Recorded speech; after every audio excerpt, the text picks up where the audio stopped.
Hello and welcome to the College of Medical, Veterinary and Life Sciences student Q&A panel. Thanks very much for joining us today, and thanks very much to our students for taking time out of your busy schedule to answer any questions that applicants, offer holders have just about student life really in the College of Medical, Veterinary and Life Sciences. If you've got any questions that aren't really about sort of student life, if you're looking for information about sort of funding, accommodation, things like that, we've actually got a number of sessions running today. So that there's some sessions about sort of scholarships and that. So I'll pop up the URL that you can then check the event schedule. That should be on the bottom of your screen now. And yeah, there's a couple of sessions that are repeated this afternoon. So if you've missed those, don't panic.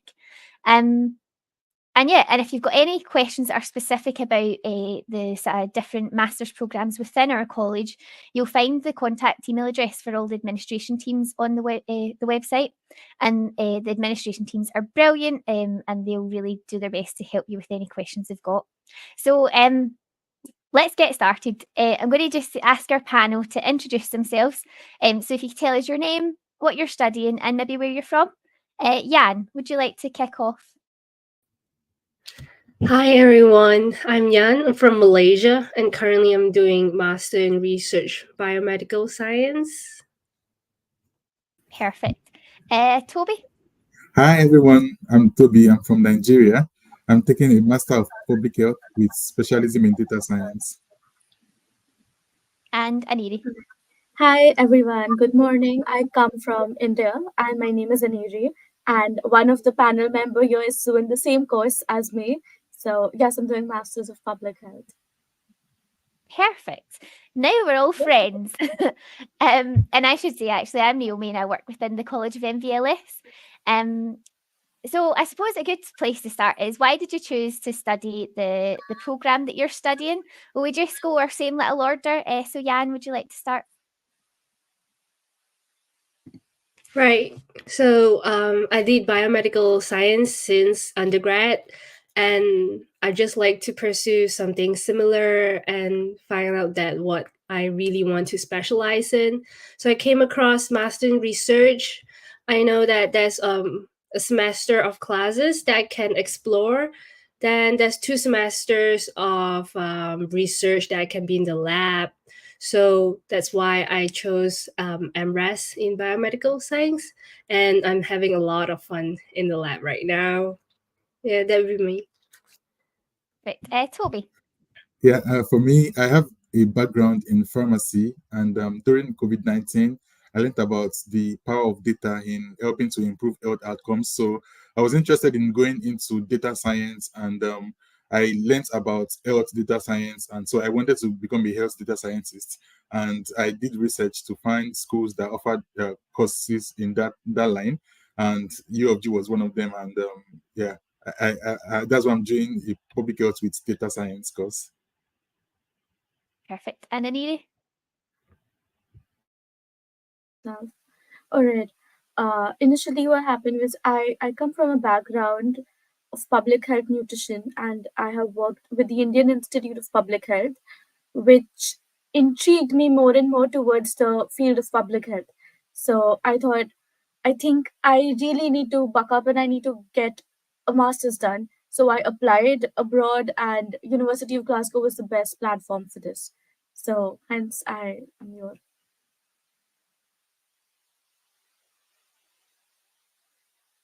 Thank you.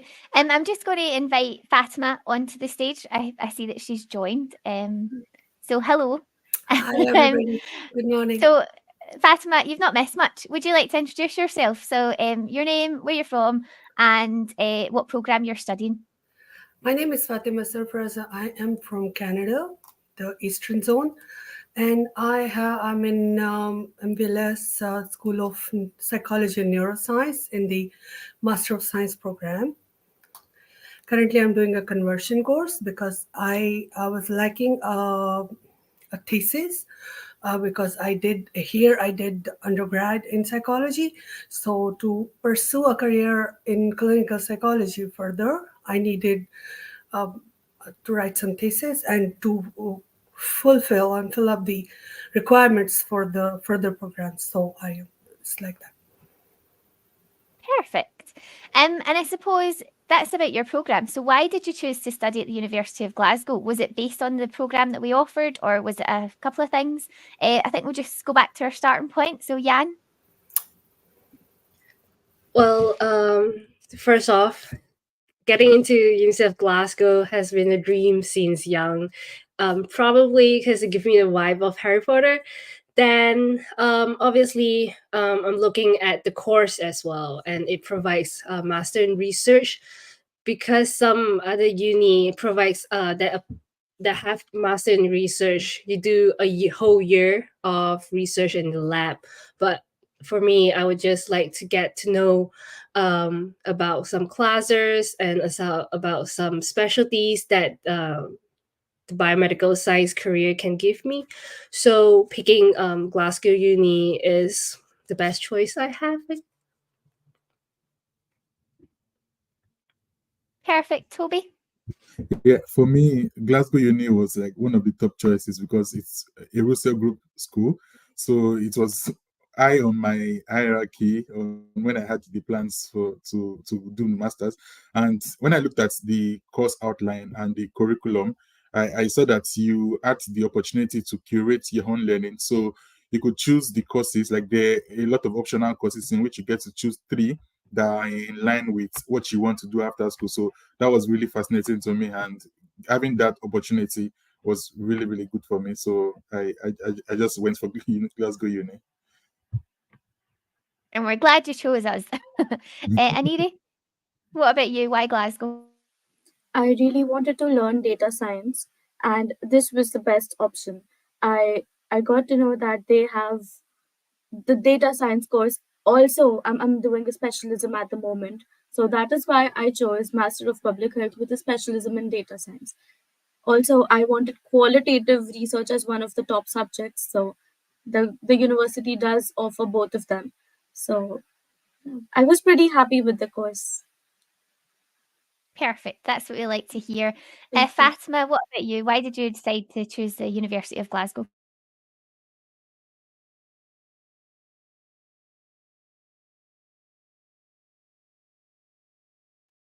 Oh, you're on mute, Fatima. Sorry, I was trying to unmute you there, but I can't. Okay, is it okay now? So first of all was the reputation of this great school, and I fell in love when I just visited Glasgow, and I saw, oh, that's fascinating. And then the program profile and the structure, how the way it was structured, it comprehensive, and this is what I needed, and the way it's delivered, and I don't find any differences in the whatever requirements I'd had it to progress further, and it has an excellently formulated compared to other programs all around UK. That's why I selected Glasgow.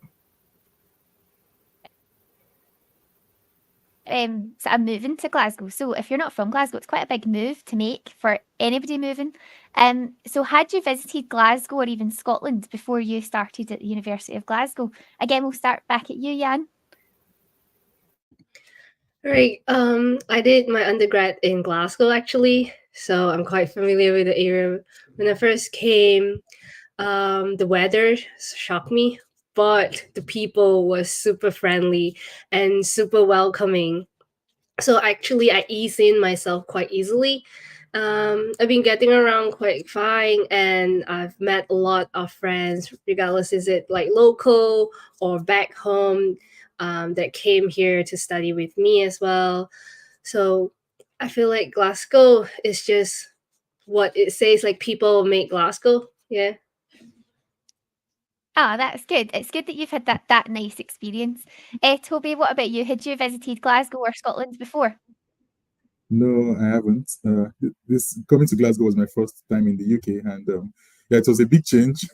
I still remember my first day here, and but like I agree with Ian. Like the people make Glasgow, like you can literally feel it everywhere you go, and it's been really, really welcoming. So yeah, it felt like home away from home. Oh, that's so nice. And it's nice actually that saying, we've not just made that up. It is true. Aniri, what about you? Had you visited Glasgow or even Scotland before? Not really, but I I do agree with both the panel members. Glasgow has been so welcoming. People are so joyful and kind. They've been very helpful. So I since I've been working for some time now, my managers or be a lot of people, they're very helpful, they're very kind. They're always there for you. That kind of thing. So I'm pretty satisfied with Glasgow. Our professors, they've been very warm hearted. So That's good. And I suppose that makes the sort of move easier, I imagine, if you've got friendly definitely. people there that can help you. Fatima, what about yourself? Canada and UK share the same values, and it seems after 2 years, it seems second home to me, and it's a very inclusive and nurturing community I find in Glasgow, both in school and outside the school. So only thing, we never see pitch black evenings or nights in Canada, because our nights are quite bright. So rest is where we have snow, it has rain. Rest is beautiful. I love to see this beautiful city, and it's my second home now. So you can see how much I adore it. Oh, it's so nice to hear. Hopefully that means that you'll stay with us if you after your studies. Somebody mentioned actually the weather, and I know that for a lot of international students is quite a big thing. Like coming and some days you can experience sunshine, snow, rain, wind. It's quite a lot. So in terms of adjusting to that, is there anything that you'd recommend? Did you bring plenty of layers? Did you bring the jackets, the wellies, the good shoes? Was that enough, or did that still even surprise you, Jan? Well, it's a good question because when I come here, underprepared because I don't know, like the drastic change of the weather is quite big. But it's you can easily find like cheap and nice quality clothes from Primark. I'm not sure if everyone agree, but wellies I got from here. This is just nice for the weather. I would say to bring as much comfortable clothes with you and waterproof. Definitely, that's what I usually give other for advice. Some clothes waterproof with hood, especially. Yeah, that's it. Yeah, that is good advice. I always find it surprising though, because like just now we're in May, so we should be getting nicer weather. But you go in the shops and you would swear we're always at the beach in our shorts and stuff. Did MD have anything to add there? Toby, were you going to say something? Oh yeah, I was prepared for the cold, but I wasn't prepared for the rain. And I heard that it rains a lot, and I mean, I thought I did not understand that until I experienced it. Like it actually does rain a lot, so I was prepared for everything else except the rain. I know there's some things you can't plan for, so I'd recommend a hood over an umbrella because if that wind comes when the rain's there, useless. So in terms of moving to Scotland then, had any of you lived away from home before while you were doing your studies? Jan, I know you mentioned you moved to Glasgow, so how I think we'll maybe miss you and we'll go to Toby just because we know that he moved here. So how did you find that experience? Yeah, so I'd not left Nigeria before, but I'd lived in different parts of Nigeria. So like moving away from home wasn't a big deal, but moving to another country was something totally new for me, something I hadn't done before, and it is quite a really good experience because I'm having to experience different cultures. I mean, like Glasgow is really rich in like people coming from different places, people from the Middle East, from Asia. So having to experience that is like really nice. And I still see people that we had a lot of Nigerians also like in school, and so when I'm bored, I get to hang around with them, and also when I want to experience new thing, I get to hang around with my friends here, like Aneri. I've hung with Aneri before, so like it's really nice experience for if you're open to enjoying it actually. Fab. And Aniri, what about you? Had you lived away before you moved to Glasgow? Not really. I haven't been anywhere else except for Glasgow. It's my first time here. So definitely I agree with him. I agree with Toby. intercultural exchange has been one of the major benefits, I would like to say, of being here. I learned a lot from different people from different cultures, different backgrounds. They are studying different courses, and of course, we all learn from people around us. So, be it the cuisines, world cuisines, be it the culture, everything, and I started enjoying it somewhere or the other. I still am at the moment. So I feel that is one of the major benefits of coming abroad. And the as I already said, the very kind people, they're always there to help you. Hence, my experience here is pretty good. Oh, good. Fatima, what about you? Had you moved away before for study or for work even? Oh, you're on mute. I did not. I just traveled, but I did not stay away from home. And one thing I just want to mention that a lot of my friends who've been studying in Scotland or England, they said that if you're there, students in the universities, they go formally dressed. So I took a lot of formal dresses with me. Then I realized I should be ready for the rain instead of having formal dresses. So after 2 years, it's all set now. So I expect the unexpected rain, and there is a lot of warmth around. I get positive vibes from the environment in the city here, in the school, and everywhere. I don't find anything different, or don't feel drastically different. Even then, it said that apart away from your hedge, there is a neighbor, and that's different from you. So those differences are beautiful. It gives you a beautiful traveler's experience as well. As everybody else says, the multi-ethnicity and different cuisines and cultures are coming together. So it's beautiful. And I hope you got a chance to wear your nice dresses and things. Graduation will be coming soon. Good.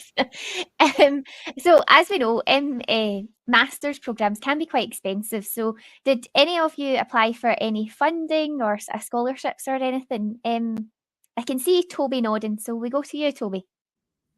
Yeah, I applied for the Chancellor's Award. That was like a 5K tuition reduction, but I got another one instead. The International Leadership Scholarship. That one was like people were automatically considered for that.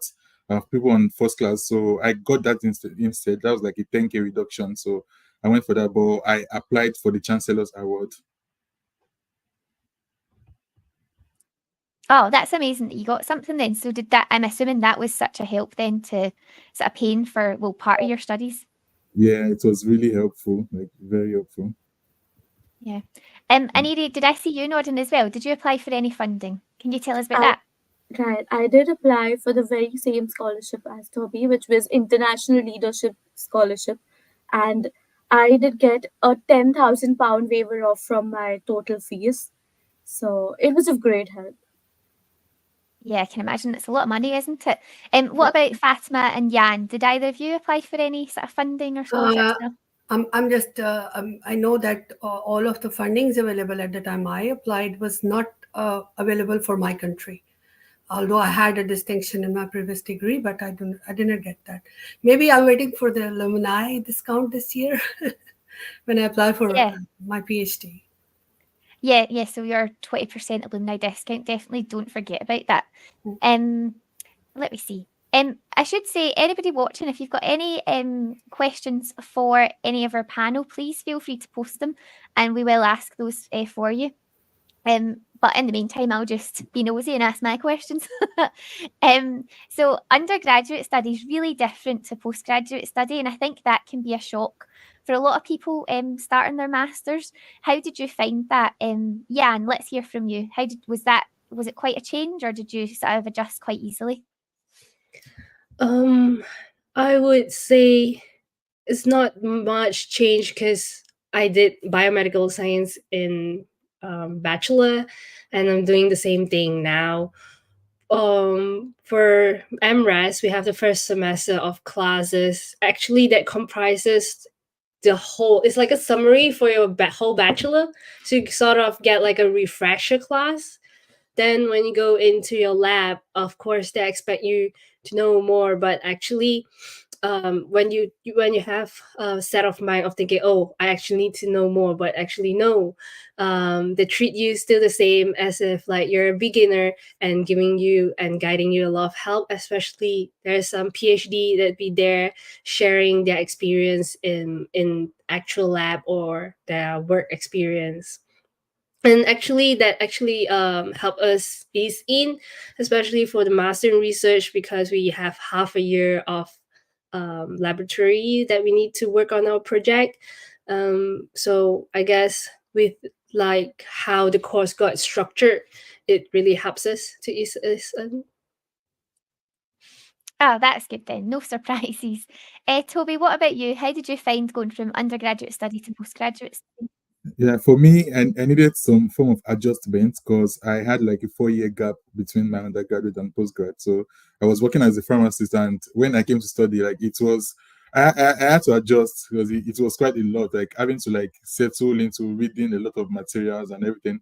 But thankfully, in during my first semester, we had something called the reading week, in which the fifth week we had no lectures, and it was a really good catch up for me after 5 weeks of not reading. And thankfully I did very well in the first semester. And the grading system, the grading method also was really really helpful because we in my faculty we use this assessment method. We don't write exams, so I had a lot of time to plan my essays and like deliver something I'm proud to submit. So but going into the second semester, like, I was totally settled and ready for it. But like, I had to adjust, and I got a lot of help from friends also, because talking to people, I spoke with my program coordinator. I realized that I was not the only one experiencing the same. So she advised that I speak to other people in class, and I chatted with people, and then people were so helpful, and they were willing to like read with me, and we stay back at JMS to like study until late in the evening. And it was really helpful to like get back into the like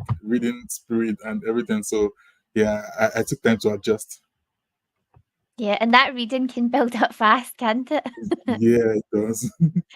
Yeah, so you're best to keep on top of that. Aniri, what about you? How did you find moving into postgraduate study? To be honest, back in India, there's this spoon feeding done, especially for the bachelor students. And since I moved here, uh, there's this concept of self study, which is propagated here. And that kind of taught me a lot, because when you're studying on your own, you clear your own basic concepts, something that, things that you couldn't clear back when you were home.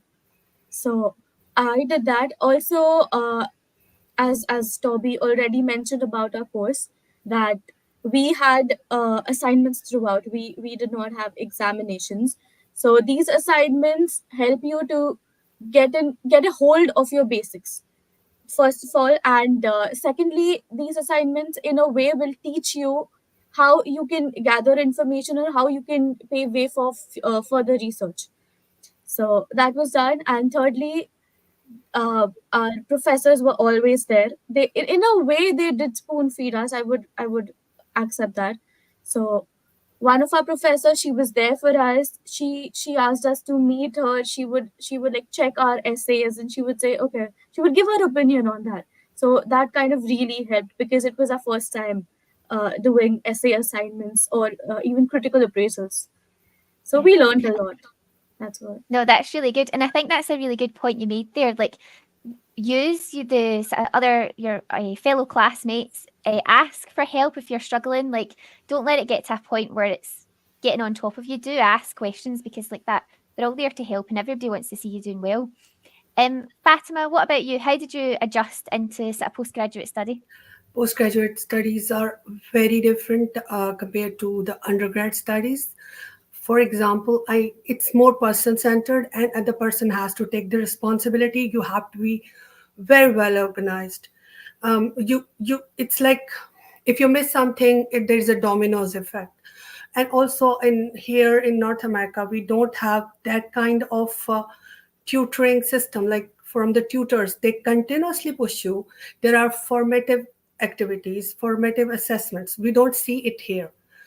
Whatever we submit, it's assessed, and that goes towards our final grades. whatever it's the mid semester or at the end of the semester, and more sort of learning for writing purpose, academic writing, the kind of academic writing and all flavors of it. They have equipped me for my PhD. I feel like uh, I'm able to conduct an independent project. This all the time, the course coordinator is handy, just a click away. If you don't go in the office hours, you can send a message. We have the team channels. We are continuously in touch with everybody. So there are group chats there. It's all pushes you to have a same pace. Like you don't leave things to the last minute. So in North America is fast paced, but I find this school is like it prepares you for something. It's not that fast paced. Rather, it takes you with it, right? And nothing is left last minute, and it's so good. I really thoroughly enjoyed it. Initially, it's difficult to adjust to that system, but now it's like it's a habit now. Yeah, and I suppose getting into those habits early will really help set you up for your sort of program. I'm just checking. We've had a question there submitted asking about sort of working in part-time jobs. So this will vary, like depending on your visa, maybe how much you're allowed to work. But do any of you have any part-time jobs while you study? And if you do, how do you sort of balance your time?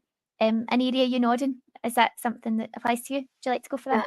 Hi, I'm working part-time with McDonald's at the moment, and it's been nearly 6 months. So it's pretty easy. You just need to keep checking all the websites, and McDonald's has been easy to get in.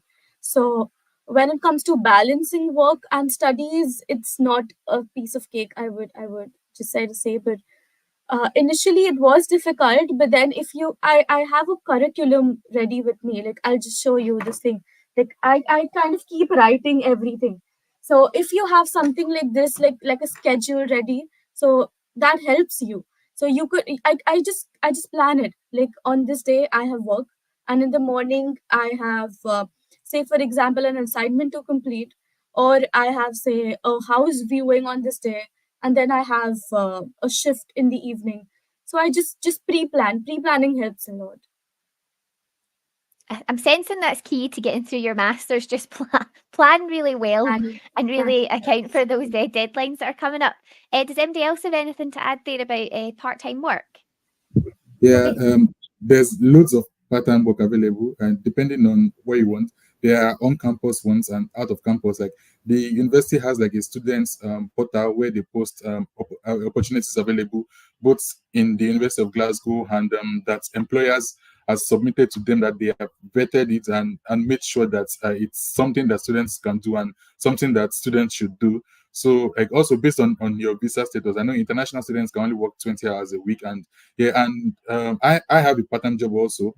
Mine, I work with Wisdom Batting Council, and mine is just for 15 hours a week. So I go like 3 hours a day, Monday to Friday. So it's like really flexible for me. And but although I did not start in the first semester because I needed to adjust and like plan and settle down into my academics. So I started mine in the second semester, and it's like Aneri said, like planning is really, really helpful. So, and on days where I have things to cover up from school, like I could just like give them a call and explain to them, and they are really very helpful, and they're always like happy to like adjust based on my availability. So yeah, based on what you want, yeah, they're part-time jobs. That's really good to hear that your employer's been quite flexible with you as well. So that's good. Another question we've had. Oh, I yeah, just have one thing to add for prospective students. Do get your resume ready before you come here, because that's of great help. Because after you come here, it's going to be a roller coaster ride. You begin with your studies. You have so much to attend, all these functions and opening sessions and everything. So I think it's better. It's just an idea that if you could get your resume ready before flying into Glasgow, I think that helps a lot.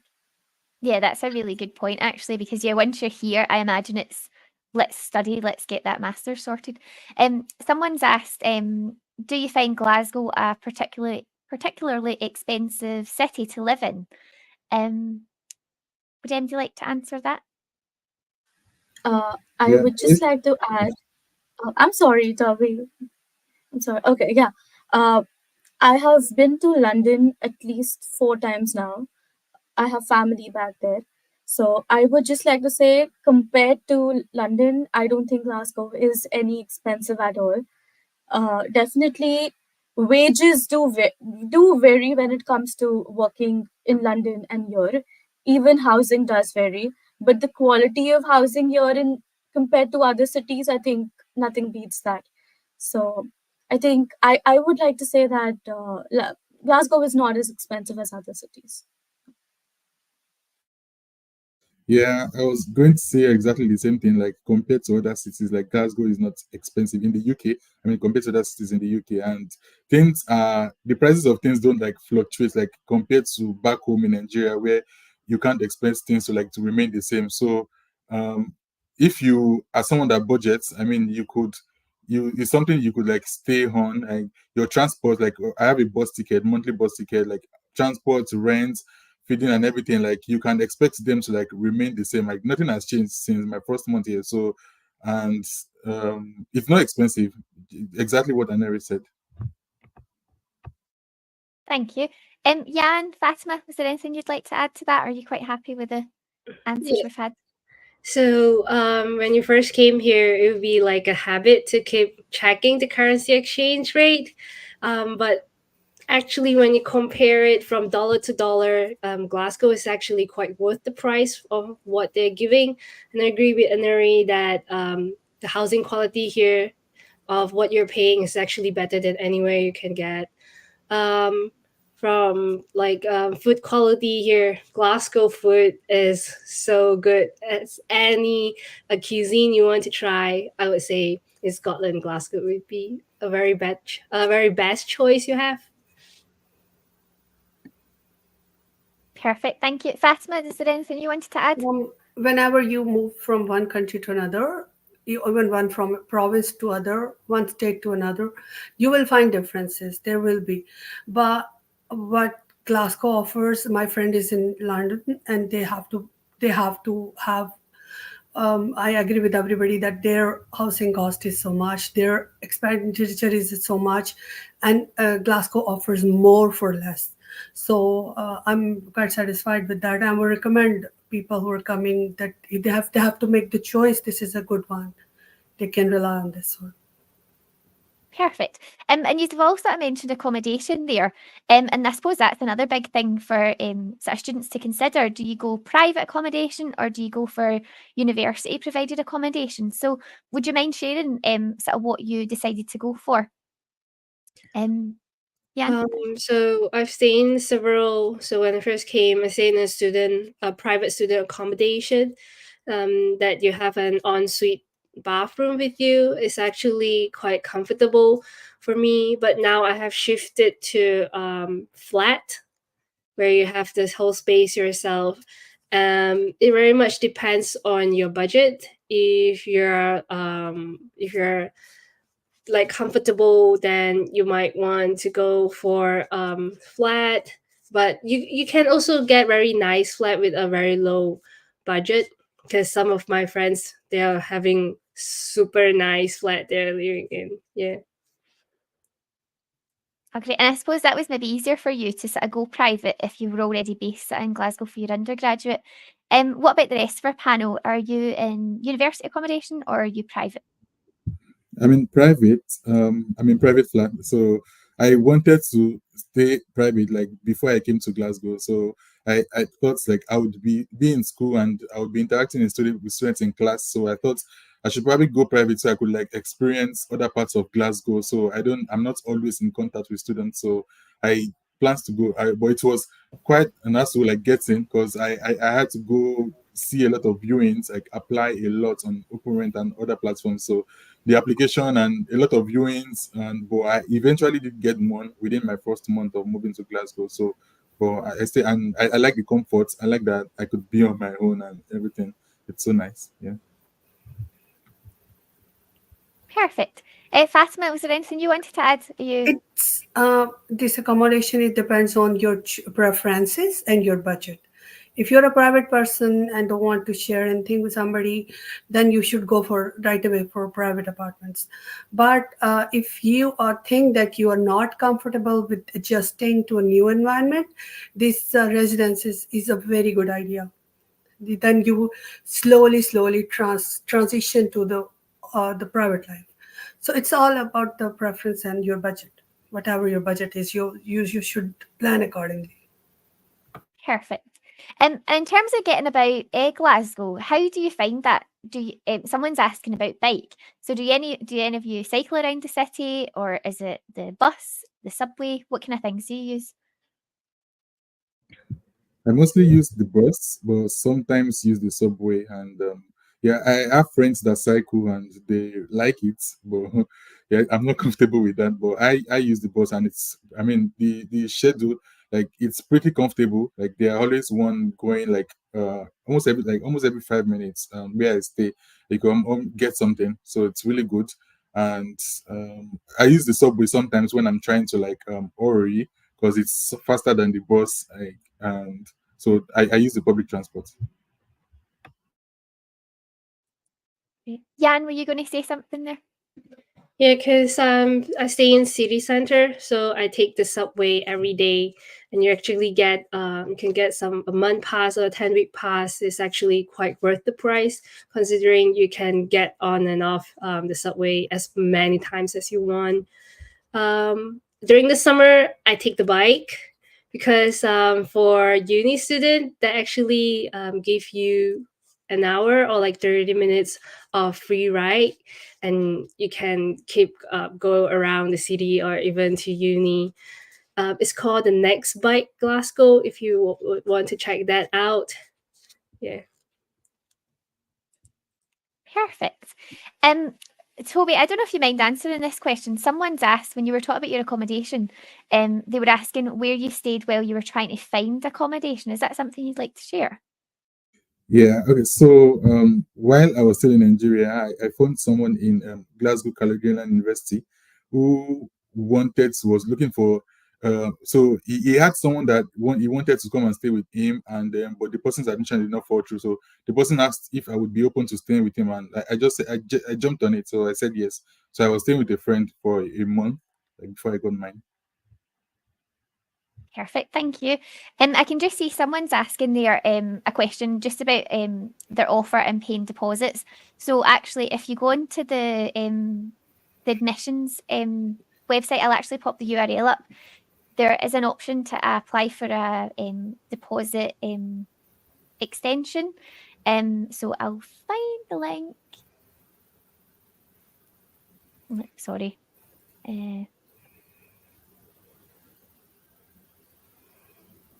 So yeah, so if you go into this URL on our website, there's then an inquiry web page. So if you look for there's an option to do with your offer, and then you can apply for an extension. So that will then see you through to the scholarships being awarded. And I think actually there's maybe an option to upload a proof that you've applied for scholarships, and then that should help with your extension as well. So that should hopefully cover that. There is actually other sessions today, so have a little look if there's any other questions you've got about your offer, because there's a couple on this afternoon. I'll just find that one. Yeah, that you'll see those as well. So yeah, excuse me. So we've covered accommodation, we've covered sort of fees, paying for it, jobs. I suppose just now, so we're May time, I'm assuming, except for Jan, I'm assuming most of you are starting to do your project. So how are you finding that? And could you maybe share what your project's on?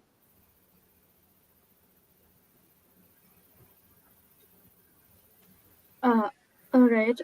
So my dissertation project is on UK Biobank, like analyzing data from the UK Biobank. So I just met my professor, my guide last week, and she's been pretty helpful with that. She helped me with looking up the articles, also getting information from the past students' work. So she helped me with that as well, like what the flaws were, what were the strengths of the project. So in that way, how can I improve on my work? And since I even Toby knows about this, that it was a little difficult because of my health issues, but my professor's been pretty helpful with that. So when it comes to dissertation work, I think we started with that last month. Initially, I started with the registration and everything in December. So by the time my ID and everything got approved, it was January already. And then we worked on a research proposal which was pertaining to my dissertation topic. And at the moment, we're working on that. So we have something or the other happening when it comes to dissertation work. So I think, I mean, just pre-planning helps. That's it. Yeah. Great. Well, thanks, Um, Toby. For yeah, my I'm also. Oh, Go sorry. ahead. Go ahead, Yeah, Toby. I'm also analyzing data from UK Biobank, like Canary, because I think because we are both in the data science specialism, so we are both working with secondary data. So yeah, I'm examining genetic risks for dementia and looking at the longitudinal trend in the data. So in my department, you could either like take on your own projects if for students that have something in mind, or you could apply for a supervisor-led project if you are flexible. So for me, I applied for a supervisor-led project because one of the projects that we had advertised was actually in line with what I want to do. Like it was interesting to me, so I applied for that and I got that. So that's what I'm working on, and I've been in contact with my supervisor since like February, and he was really helpful in getting me started. In that he sent me some papers for me to read, at least to like get an idea of what it's about. So that was really helpful for me in getting started, and I was able to take it on from there. And then since then we've remained in contact. So it's been going really nice. At the School of Psychology and Neuroscience, we are in the process of submitting our research projects, which were from the last bit of our coursework. And we are in the process of having meetings with the potential supervisors at the moment. We have to select, give our choices, and then we will be allocated supervisors according to that. The thing is, at the start of the academic year, we are given the plan for the whole year, between what will happen in the first half and what will happen in the second half. So after we will submit this, we are assigned that yes, we got a thumbs up for doing a dissertation. It depends upon your merit. Did you finish your coursework? Did you have the necessary grades for that? And then we are at the stage of selecting the supervisor at the moment. And the projects I'm interested in is on autism spectrum disorder or pathogen discussed in the clinical and non-clinical settings. So let's see what happens.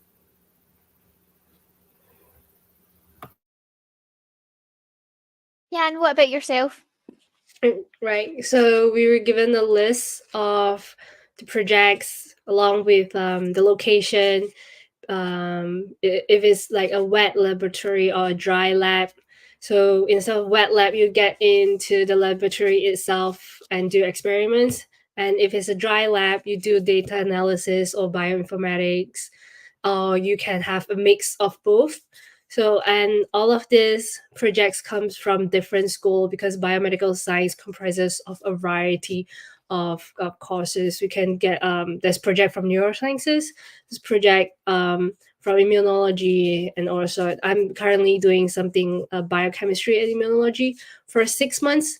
So you can go for a 3 months project if you like. So like you get to do 2 different project, but I like to stick to 6 months because I can really get to understand what the project in depth is about. And currently in this lab, I'm meeting fantastic people that giving me great helps. That's great. I'm just the chat box has went a bit crazy, so I was just trying to keep up and see that we've answered most of the questions. Actually, some of them I'll go back and answer once the session's done because they're not really relevant to our session. But someone's asked about funding and just any sort of advice on anyone that's looking for funding and sort of how to go about that. So, did any of you? Toby and Aniri, you mentioned that you applied for scholarships. Did you just find them by looking on the university website, or did you look elsewhere as well? I don't know if that's anything, if you remember actually how you done that. I got it done through my educational agent. But there's one more thing. I helped my friend towards the end. I think this was towards late August last year, as to how can she get a scholarship. So she emailed the university. I'm not very sure about the email ID. I think it's pretty on the it's on the website as well. So she emailed them about her grades and if she was eligible to get a scholarship. So I think within a few hours, the university reverted and she was eligible to get a scholarship.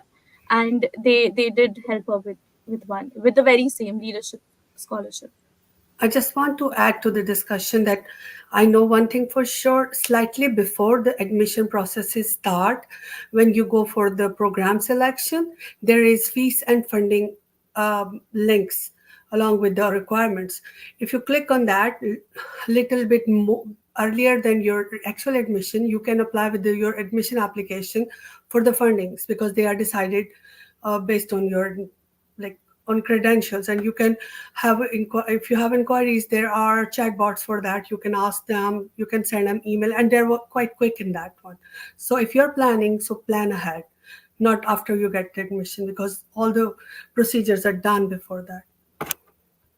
Thank you. I've popped some links in the chat box as well. So we've got our scholarships webpage, and there's also a session for international students at 4 o'clock today, and scholarships will be mentioned then as well. So hopefully that'll help. And it is such a big thing, isn't it? So yeah, that should be able to help you. I think most of our questions there are covered. So in terms of next steps for you all, what do you plan on doing once you've graduated with your masters? Would anybody like to go first? Right.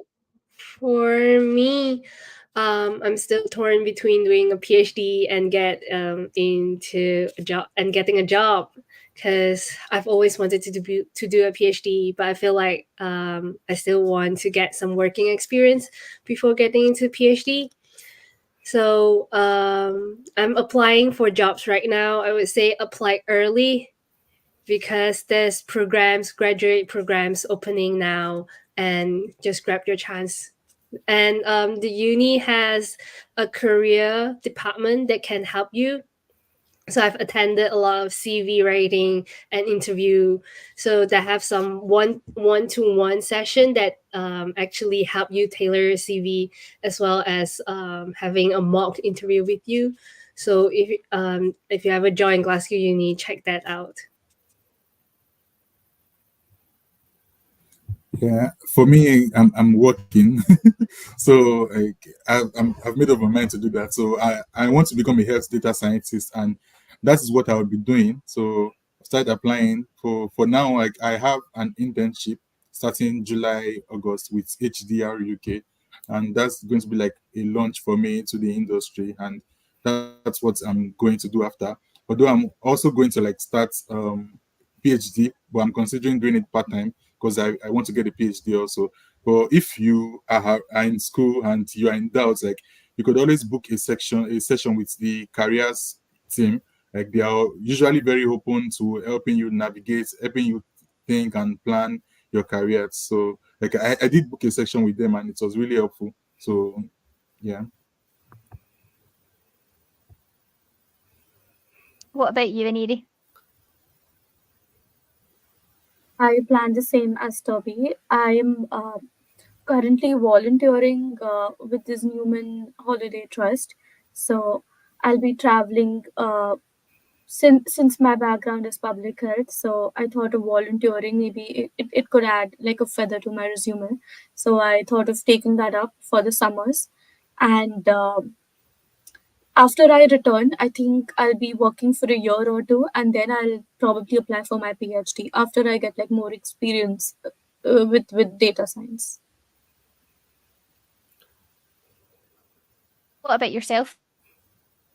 Me, I would suggest everybody, and I'm planning on that the time you want to apply for your next career path, you utilize it for either for volunteering or for jobs, any work, paid work, because these fields these days, they are half and half your grades, your what you achieved from the academics, and rest is your experience. It counts everywhere. So if you do get a relevant work, you go for it. And during your studies, if you can find, you also try to search for the relevant work. If you can do, for at least for psychology, it's very important to learn that, to do that, and then you plan ahead. It's not you oh, it's like that, oh, I heard this. There are career sessions, career and placement services have their webinars, continue throughout the year. You can have that information. Plus, they have some seminars arranged for you where they tell what to do with your degree. So it's such a good starting point to think what you want in future. Thank you. And we don't have very long left, so please do post any other questions you've got in our chat box, and we'll try to answer those as best we can. I suppose a nice question to ask is, what's your favourite thing about being a student? Is there anything that you're really enjoying? Right, for me is the responsiveness from the coordinator, from the admission, and also the career department. So whenever you email them, they wouldn't take super long to reply you. That's what I like. And also the amount of guidance they actually gave you. So previously my coordinator would meet us one-to-one to ask how are we working on the project. That's something that is super extensive for us, and it's really working and help.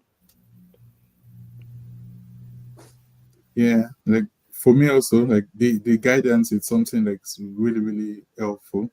Like for my program coordinator, like she's always like ready and available to help.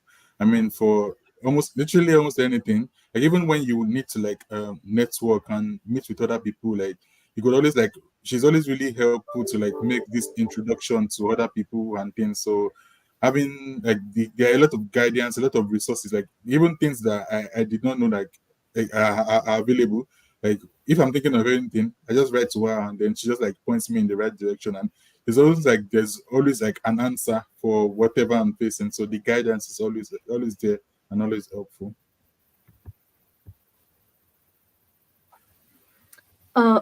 When it comes to me, I think the most benefit of being a student is that you have so much to do, attending seminars, attending lectures, meeting new people here and there.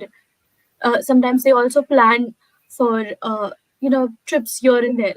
Say maybe a visit to some place out of town, or maybe an educational visit somewhere. So there's again a way of bonding. We also have a lot of career fairs organized. So you have so much to do when you're a student, but when it comes to you working full time, I think that's reduced. But I think that's the main advantage of being a student. You have so much to do, so much knowledge to grab. Fatima, what about yourself? What's your favourite thing? I love the skill set I developed in this school. There is somebody for something everywhere, right from learning, writing, executing, planning the project, everything. So, and it's done in a very old-fashioned way. UK is pioneer for teaching. Nobody can match it. UK in teaching. This I can say, for at least for myself. I left using pen and pencil. I use it now. It involves all my senses to learn something, and that skill set and the progression to the advancements of everything, whatever I learned being student, it's the best. In practical life, nobody will teach you again. They will expect you to do. So I love that the guidance I got. I really love that. Oh, thank So, you.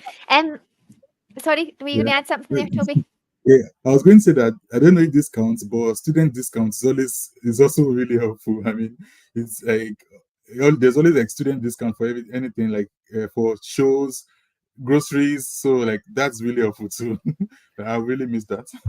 I just want to add something that we have missed out here is the plenty of tons of student run organizations or the different things which is so interactive and enriching too.